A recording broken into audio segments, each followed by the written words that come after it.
Well, I got changed quickly, didn't I? Yes, there's a lot of reasons for that, which I won't explain to you. But we're up to the next part of the story.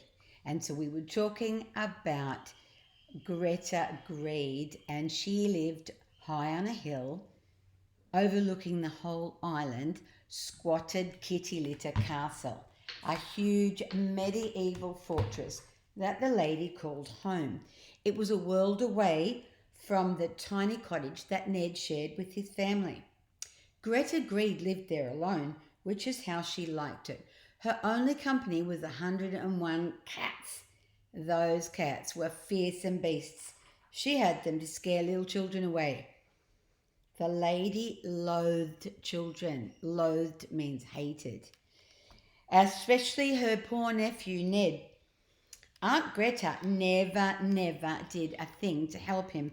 For her, children ruined her island of mulch with their games, their chatter, and worst of all, their stench. She thought they smelt.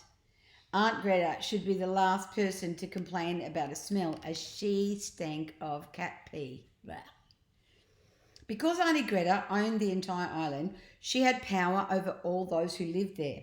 The lady detested children and rewarded grown ups on mulch who detested children like she did.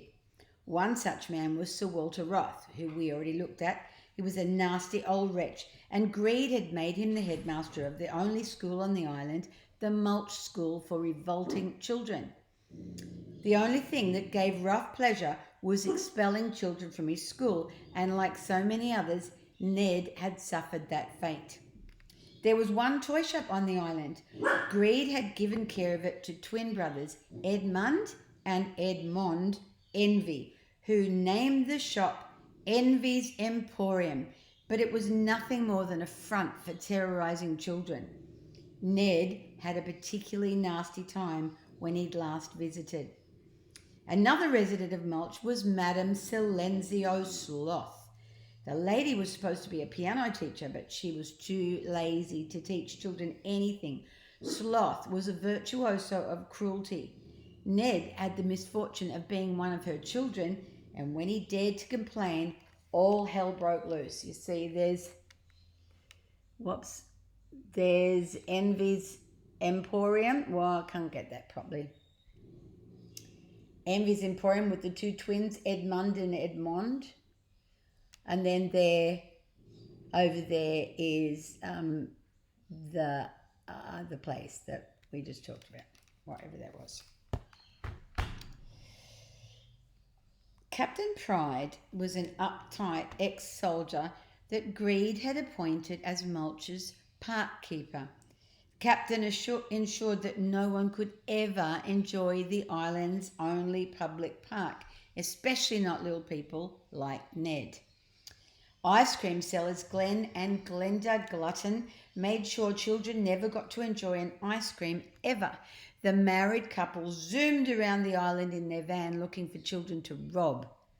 They took their pocket money and then they sped off without giving them their ice cream. You see, that's those two. That's the park keeper, and then that's Madame Silenzia. If the Gluttons had lived anywhere else in the world rather than Mulch, they would have been locked up in prison and the key thrown away. But Greta Greed delighted in their scam, and she ensured that the pair would never be brought to justice, even when they stole from her own nephew, Ned.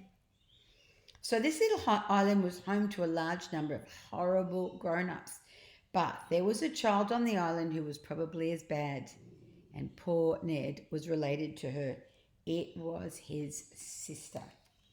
And there's a picture of the Greedies, Glenn and Glenda Greedy, who never give ice cream. They just take the money and then they go. Okay. It was his sister that was just as bad as all those grown-ups. Chapter 2, it's called A Beastly Girl, and I know we're talking about his sister. Ned's sister Jemima liked nothing more than playing horrid tricks on her little brother, tricks that made the girl snigger to herself all night. It wasn't a nice snigger. It was a nasty snigger, as if she knew she was beastly. The tricks were all absolutely foul, dropping wiggly waggly worms down the back of her little brother's pajamas. Yikes! Replacing Ned's toothpaste with glue so that his teeth stuck together. See? Beastly girl. And there she is, putting worms down his back and then putting glue there instead of toothpaste. Emptying the jar of his favourite marmalade and replacing it with mashed up wasps. Yuck. Painting everything in her little brother's bedroom bright purple, the walls, the ceiling, the floor, his toys, his clothes, and even his pet gerbil. No. Hiding a big furry spider at the end of his bed so it nibbled his toes. Ah! Dusting the toilet seat with chili powder so the boy's body was too hotty. Yow! Swapping Ned's favourite chocolate-coated raisins with gerbil droppings. Yeah. So there she is, putting mashed up wasps in the marmalade, and there she is putting that big spider at the end of his bed so it nickled his toes. Breaking wind, that means farting, into an old wooden box for a week and then opening it in Ted's bedroom so he would suffer the phantasmagoria. Pooh! However, all of this was nothing compared to the nightmarish trick that Jemima was planning for her little brother. This is chapter 3. It's called Gunk. Jemima was a child who revelled in all things yucky. Not just spiders and worms, but gooey things too. All around the little cottage where the family lived, the girl had hidden gunk in jars. Things you found under rocks, things you found at the bottom of ponds, things you found lurking down the plug hole. Jemima would scoop up anything nasty and deposit it in a jar. Over time, she had collected hundreds and hundreds of jars of all different kinds of gunk. Every single one had a label on it, so Jemima could remember what was what. One shudders to think how the girl collected some of those revolting things. You would not want to touch it with your bare hands.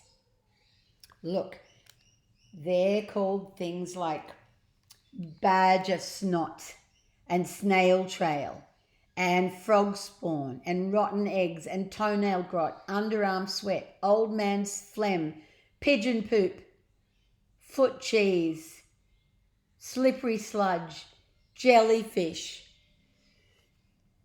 off custard, fur balls, juice, liquidized worms, gerbil weed, the yellow stuff that ladybirds leave on your finger, belly button fluff, wet bottom burps, blech, earwax, very mouldy mould, spider sick, crushed caterpillar, bat eggs, slug juice, something unspeakable that cannot be named. Blech.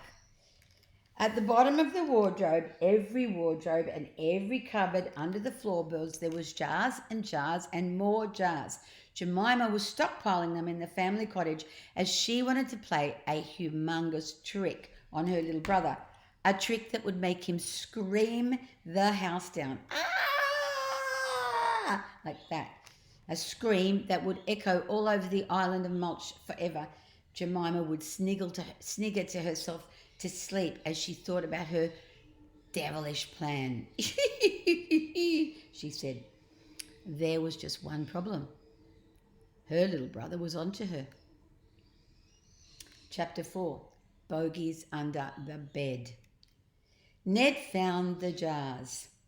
Just one jar at first. In a deep sleep, Ned had rolled off his bed in the dead of night. Thud. Ouch! The fall woke him up. Just as he was about to haul himself up, Ned noticed something glinting in the darkness under his bed. He reached out and found it was a jar. The label, in his sister's scrawled handwriting, read simply, Bogies. On closer inspection, he discovered it really was a jar bursting with bogies. They looked very much like Jemima's. She had picked, licked, and flipped so many at Ned over the years. Look, see, there he is, under the bed, seeing all the jars, see?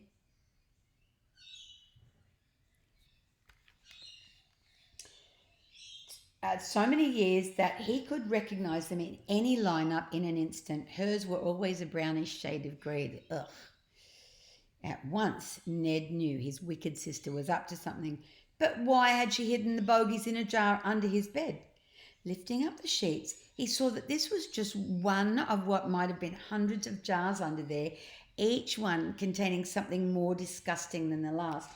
Ned's eyes bulged as he read the labels. So there's the jar of bogies that he found first. And there's all the other jars that he saw. Browny yellow pus, ground ants, boiled dandruff, yellow pus, brown pus, meaty burps, cheesy burps, sludge, wart soup, juicy burps, toad juice, monkey sweat, pong, all sorts of terrible things in jars under the bed. One by one, Ned pulled all the jars out from under his bed. He was careful not to clink them together. He didn't want the sound to wake his wicked sister, who was sleeping in her room next door. And Ned hoisted himself up onto his battered old wheelchair so he could go hunting for more jars.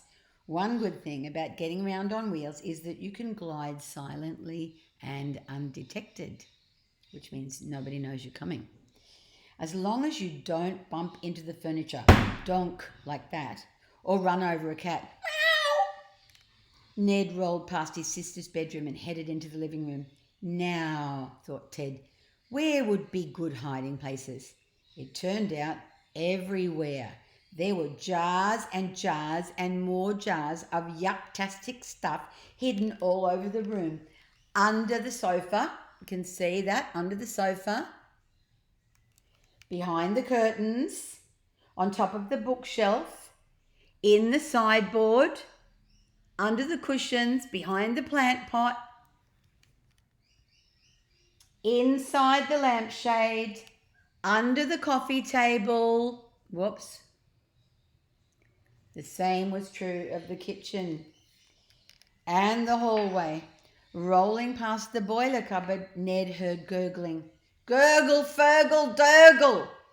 On opening the door, he could see jars and jars with gunk oozing out of them.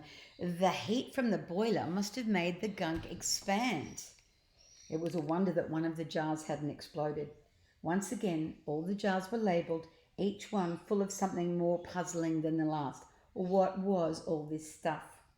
And more importantly, what was she intending to do with it all? Anna's got plum and gronge, sludge, foogle, muppety, winky dink, harny onion, wally bump, nootle, dunty punt, snud, miggle, plutz, bimbadoodle, piffle paffle, boo boo, fonk. See, that's all there. All those things there, got them there. The boy approached his mother and father's room. He peeked through the gap in the door. Their bed was empty. It was the early hours of the morning and the pair were already off to work. No doubt Dad was heading out to sea and Mum was setting up her market stall. A quick search by Ned of the back of their wardrobe revealed jars and more jars. Curiouser and curiouser, he muttered to himself, and then the boy rolled back into the hall, making his way toward his dreaded sister's bedroom. Trundle, trundle, trundle, went his wheelchair. Ned was sure somewhere in there would be the answer. He put his ear up against the door.